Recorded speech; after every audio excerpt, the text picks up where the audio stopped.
Today we're going to practice the Five Tibetan Rites. These are considered to be ancient rites that were performed by Tibetan monks to stimulate the chakras, the energy centres in the body. We have energy centres at the base of the spine, pelvic area, solar plexus, heart, throat chakra, third eye centre, and at the crown of the head. And these energy centres can become imbalanced and blocked, and the five Tibetans are meant to help stimulate and unblock those energy centres. Practicing the Five Tibetan Rites daily is meant to help with longevity and health. There is some controversy as to whether or not they were developed by monks, but either way, they're a really good core exercise, and they're a great warm-up before going for walks or a run. Best done first thing in the morning, as they can be quite stimulating, but if you need to do them later in the day, that would be fine as well. It's better to start off with less and build up, particularly with the spin. If you're not used to spinning, it can make you feel quite nauseated to start with. However, I've been practicing these rites for the last 20 years and it's considerably helped my car sickness. I used to feel quite nauseated after practicing the spin initially, and now I have no problems with it. So, we're going to warm up first. We're going to take the feet a little beyond hip width apart. We're going to roll through the shoulders. A little bit of blood flowing. The opposite way, keeping the arms nice and relaxed. Going to swing, a bit of a rotation. You can keep the head forward if you prefer, or you can follow your shoulders with your neck. Some side bends, reaching over towards the knee. Have the knee slightly bent if you wish, and you can take the arm over if you want to increase the stretch. You're working with the breath. Breath in as you come up, breathing out as you go to the side. Very important to keep working with the breath. Hands on hips. We're going to loosen up through the core. Pull the tummy button towards the spine as you go back, and squeezing the buttocks as you go forward. Letting some blood flow through that pelvic area and back the opposite way. Really important to keep some flexibility through this area of the body. We can loosen up through the hip area a little more. Straighten one knee, bend the other. Swap. And this will get you wiggling those hips. Really good for loosening up through the hip joints. A bit of elongation and compression through the side of the body, and starts to work into the legs. And to opposite knee. Those knees up nice and high, starting to work your hip flexors. You can take this a little more deeply if you wish. Bring your knee up to your elbow if it reaches. And then we're going to bring hand to opposite foot. You may not be able to reach your foot, just wave it in the general direction. Okay, let's put that together. We'll have knee, knee, foot, foot, knee, knee, foot, foot. Starting to warm up, knee, knee, foot, foot. Hands on hips. Bring the left knee forward, out and down. Forward, back and down. Forward, back and down. Forward, back and down. Going the opposite way, coming round from the back, bringing it forward. Really working into those hip joints.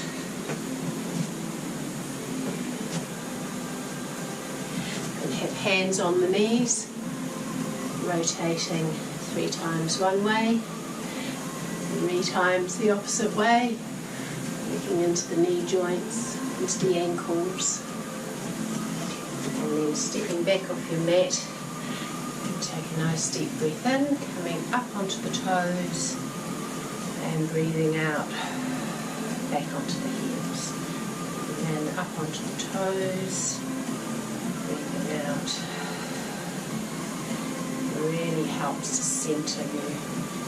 Doing some slow, deep breathing. One more, coming in. And hands together. Chest.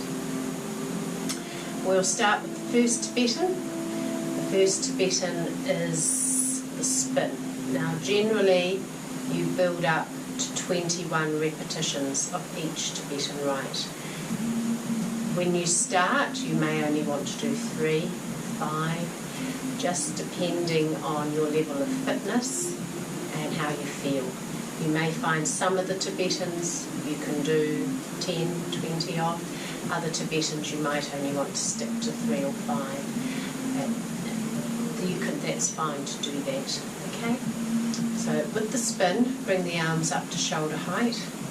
You don't want them up around your ears. You bring those shoulders back and down, extending through the fingertips, but not rigid. You want to have the lift without holding things tightly. We only ever go clockwise. So the left hand comes forward and you rotate. To start with, it helps to keep your right foot on the floor and just swivel the left leg around. It will help to keep you in position. And once you're more comfortable, you can go much faster. Okay? Once you stop spinning, and as I say, it's up to you whether you do 1 or 20, 21, you may feel quite dizzy. So it pays to get down onto the floor. You're going to lie on your back, knees up, hands resting on your belly. We're going to do 3 slow deep breaths. So breathing into the hands, hands will lift. And breathing out, hands will fall. Breathing in, hands will lift. Breathing out, hands will fall. And one more of those. This will give you time for the world to stop spinning. And it's very beneficial to do some slow, deep breathing. The second Tibetan, which is the leg raise. Now, traditionally, the second Tibetan, you start in a flat position. You lift head and shoulders, you lift your hands, put your legs together, you raise your legs, you lower your legs, and you come back down. For most people, particularly if you're doing up to 21 of these exercises, that can be too strong, particularly if your abdominal muscles aren't strong enough. You will start to overuse your hip flexors, and that can contribute to back pain.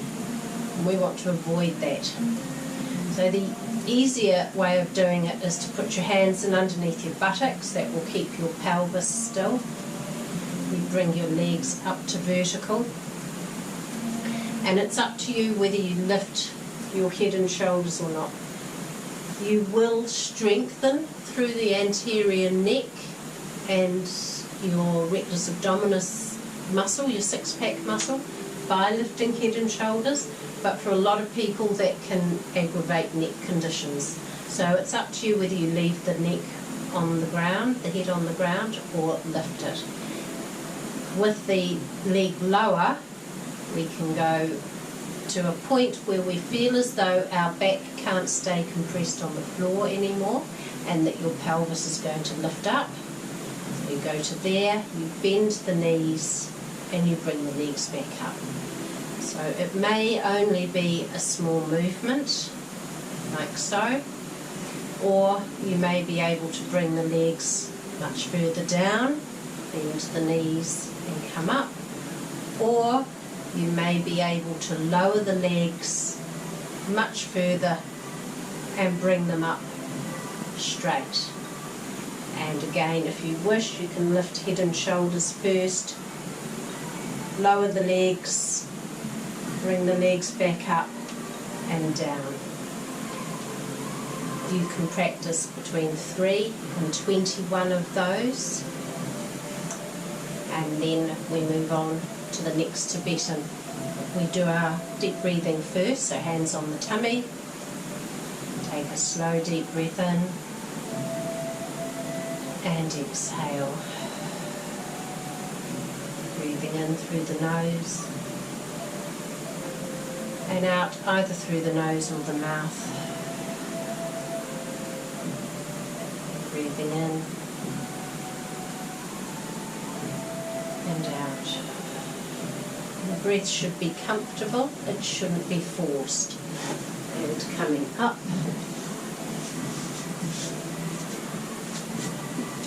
Our third Tibetan is the kneeling back bend.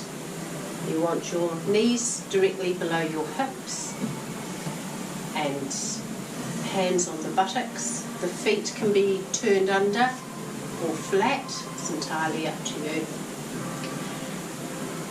The focus with this one is activating your pelvic floor muscles. So you draw up your pelvic floor muscles, you squeeze your buttocks, you squeeze your elbows back, and if it's all right with your neck and back, you arch back from the waist up. And then you come upright. So you take a breath in, draw up the pelvic floor, squeeze the buttocks, squeeze the elbows back, arch back from the waist, tilting the head back, and coming back up. Drop the head and relax. Breathing in, pull up the pelvic floor, squeeze the buttocks, squeeze the elbows back, arching back, and breathing out, relaxing.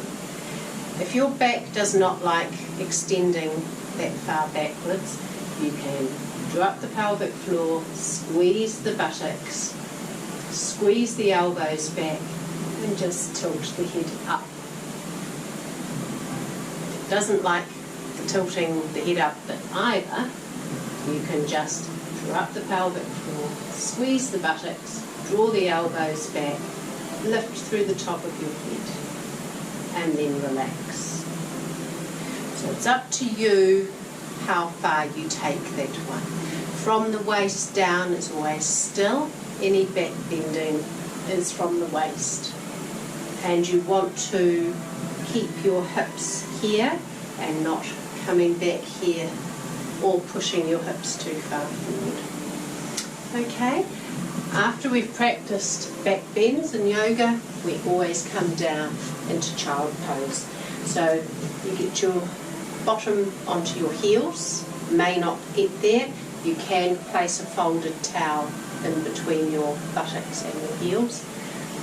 And you come down, forehead on the floor, arms down by your sides, and you relax through that whole back area. You may have difficulty getting your head down to the floor, in which case place one hand on top of the other and rest your forehead on your hands. Or you can get a block or something like a foam roller and you can place your head on there. Child pose is a relaxation position. It needs to be comfortable, and the idea is that you will stretch out the back muscles after doing the extensions. You do your 3 deep breathing exercises in the child pose. The fourth Tibetan is tabletop. Now, a lot of people struggle with this one. Ideally you sit upright like so, hands by your sides. I have a very long torso and short arms and I can't reach. I always do mine on my knuckles. The other way of doing it is placing folded towels or something and underneath your hands to give you the extra lift. I prefer also to have my hands this way than that way, because in that position you are closing through the front of the shoulder.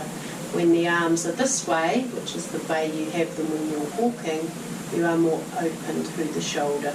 So there is less risk of entrapment of tendons and nerves through the anterior shoulder joint. So whichever way you'd like to have your hands, you have them at your sides, feet are hip width apart, knees are hip width apart, and they want to stay straight. You don't want duck feet, pigeon toes, nice straight lines. You're to slide the buttocks towards the heels. You may find you can only get up this high, that's fine, and then you can come back down. Okay. The goal eventually is to get the feet flat, knees directly over the feet, squeeze the buttocks, lengthen the neck, looking up at the ceiling and coming back down. You don't need to hold it, it can be a continuous movement. Sliding forward, coming back, sliding through, coming back. If you find that you have wrist, elbow, shoulder issues or neck issues and that is too strong an exercise for you, try one or two if you can, and then you can come down and do bridges. So lying on the floor, feet in close towards the buttocks, again hip width apart. Hips aren't out here, even if you've got a bit of extra tissue out there, your hip joints will still be where the bones are. You tuck your shoulder blades underneath you, arms down by your sides. You're going to activate your lower abdominal muscles, pushing back towards the floor. Squeeze the buttocks before lifting, and lift, and lower. So you can do between 3 and 21 repetitions of those, or you can try doing several tabletops, and if they get a little too much, you will come down and do some bridges until you feel you've done enough. When you've completed those, hands on the tummy again, and doing your 3 slow deep breaths.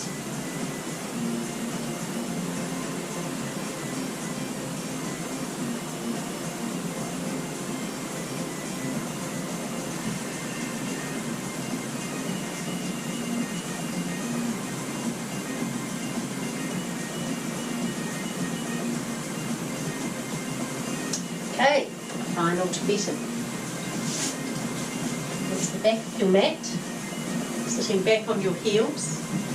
And extend the arms, spread the fingers nice and wide so you have a wide base. Bring the knees over the hips, turn your toes under, lift your hips into a downward facing dog. And you bring your weight forward into upward facing dog. If that is too uncomfortable on your spine, you will go into a plank. So you can go downward facing dog, plank, or downward facing dog, upward facing dog.